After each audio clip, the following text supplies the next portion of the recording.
If you lie, you're going to tilt what you believe towards the lie because that will lighten the ethical load that you carry. It'll reduce cognitive dissonance. That's one way of terming it.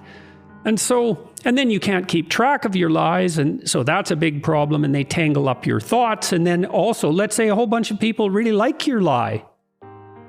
Well, then, most of us, all of us, thrive on attention. I mean, children will misbehave to get attention, even if it's negative attention, if they can't get it any other way. And so you lie and you put it out on Twitter and, 10,000 people like it. And then you think, well, wait a sec.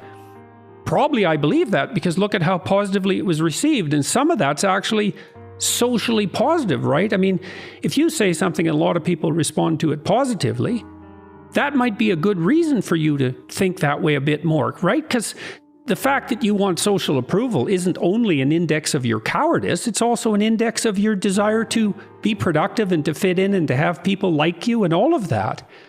And so lies, they just warp things to a tremendous degree. And if you think you're smart enough to keep your lies separate from your truth, and then one final issue is, well, let's say you lie 20% of the time.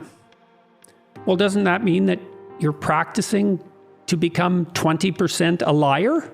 And don't you think you're getting better at that? You become what you practice.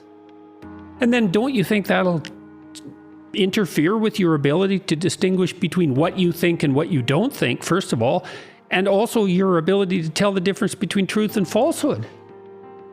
And don't you think it'll make you cynical about the nature of humankind to observe yourself lying? You're certainly going to think other people do it, at least as much as you. And if they're bad people, they do it way more.